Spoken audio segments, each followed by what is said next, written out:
കൊച്ചി മരടിൽ ഹോട്ടലിന് തീപിടിച്ചു. Forum മാളിന് എതിർവശമുള്ള Empire ഹോട്ടലിലാണ് തീപിടിച്ചത്. അഗ്നിശമന സേന തീയണയ്ക്കാൻ ശ്രമിക്കുകയാണ്. വിവരങ്ങൾ അരുൺ ശങ്കർ നൽകും. അരുൺ, എപ്പോഴായിരുന്നു സംഭവം? തീ നിയന്ത്രണ വിധേയമായോ? 11 മണിയോട് കൂടിയാണ് ഫോറം മാളിന് എതിർവശത്തുള്ള എംപയർ പ്ലാസ ഹോട്ടലിൽ തീപിടുത്തമുണ്ടായെന്നുള്ള അറിയിപ്പ് അഗ്നിശമന സേനാ വിഭാഗത്തിന് ലഭിക്കുന്നത്. ഹോട്ടലിന്റെ അടുക്കള ഭാഗത്താണ് തീ ആദ്യം കണ്ടത്. ഇത് 12 മണിയിൽ പ്രവർത്തിക്കുന്ന ഹോട്ടലാണ്. ഭക്ഷണം നൽകുന്നതിനൊപ്പം ആൾക്കാർ താമസിക്കുന്ന സ്ഥലം കൂടിയാണ്.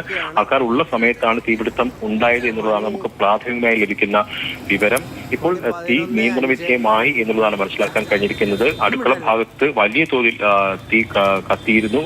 സമീപത്തെ പോസ്റ്റുകളിലേക്ക് പോലും തീ പടർന്നിരുന്നു എന്നുള്ളതാണ് ആ ദൃശ്യങ്ങൾ നിന്ന് വ്യക്തമാകുന്നത്. എന്നാൽ ഇത്തരത്തിൽ തീ കത്തിയതിൽ ആളപായമില്ല എന്നുള്ളതാണ് പോലീസ് ഉൾപ്പെടെയുള്ള ഏജൻസികളുടെ ഭാഗത്ത് നിന്ന് ലഭിക്കുന്ന വിവരം. എന്തായാലും അകത്താരെങ്കിലും പെട്ടുപോയിട്ടുണ്ടോ, ഹോട്ടലിനകത്ത് ആരെങ്കിലും പെട്ടുപോയിട്ടുണ്ടോ എന്നതുകൂടി ഇപ്പോൾ അഗ്നിശമന സേനാ വിഭാഗവും പോലീസും പരിശോധിക്കുന്നുണ്ട്. അതിനുവേണ്ടിയുള്ള തിരച്ചിൽ നടത്തുന്നുണ്ട്. എന്തായാലും തീ നിലവിൽ നിയന്ത്രണ വിധേയമായി എന്നുള്ളതാണ് ലഭിക്കുന്ന വിവരം. അരുൺ, എങ്ങനെയാണ് ഈ തീ പടർന്നത്? ഇതിന് ഹോട്ടലിനകത്ത് കൂടുതൽ ആളുകൾ ഉണ്ടായിരുന്നു. എപ്പോഴായിരുന്നു ഈ ഒരു സംഭവം നടന്നത്? ആളുകൾ ഉള്ള സമയത്തായിരുന്നു? ഈ നാശനഷ്ടങ്ങൾ എത്രത്തോളം ഉണ്ട് എന്നത് രേഖപ്പെടുത്തിയോ?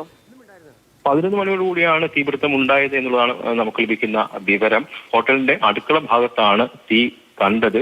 പാചകം ചെയ്യുന്ന സമയത്ത് തീ പടർന്നതാണോ എന്നുൾപ്പെടെയുള്ള കാര്യങ്ങൾ ഇനി വ്യക്തമാകേണ്ടതുണ്ട്. എന്തായാലും അടുക്കള ഭാഗത്താണ് തീ കണ്ടത് എന്നുള്ളതാണ് ദൃക്സാക്ഷികൾ ഉൾപ്പെടെയുള്ളവർ പറയുന്നത്. അതിനുശേഷം തീ ആളിക്കത്തുകയായിരുന്നു. സമീപത്തെ പോസ്റ്റുകളിലേക്ക് പോലും തീ പടർന്നിരുന്നു.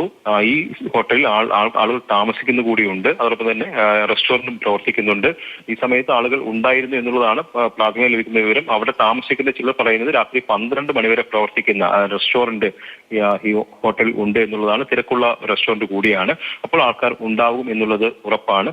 പക്ഷേ ഈ തീപിടുത്തത്തിൽ ആരെങ്കിലും പെട്ടുപോയിട്ടുണ്ടോ, അതോടൊപ്പം തന്നെ അടുക്കളയിൽ ഇവിടുത്തെ ജീവനക്കാരുടെ അവസ്ഥ എന്താണ് ഉൾപ്പെടെയുള്ള കാര്യങ്ങൾ ഇനി പരിശോധനയ്ക്ക് ശേഷം മാത്രമേ വ്യക്തത വരികയുള്ളൂ. എന്തായാലും അഗ്നിശമന സേനാ വിഭാഗം ആദ്യം തീ നിയന്ത്രണ വിധേയമാക്കാനാണ് ശ്രമിച്ചത്. അതിപ്പോൾ നിയന്ത്രണ വിധേയമായി എന്നുള്ളതാണ് അഗ്നിശമന സേനാ വിഭാഗം അറിയിക്കുന്നത്. ശരി, മരടിലെ എംപയർ പ്ലാസ എന്ന ഹോട്ടലിലാണ് തീപിടുത്തമുണ്ടായത്. കൂടുതൽ വിവരങ്ങളാണ് അരുൺ ശങ്കർ പങ്കുവച്ചത്. തീ എന്തായാലും നിയന്ത്രണ വിധേയമായിട്ടുണ്ട് എന്നുള്ളതാണ് വിവരം.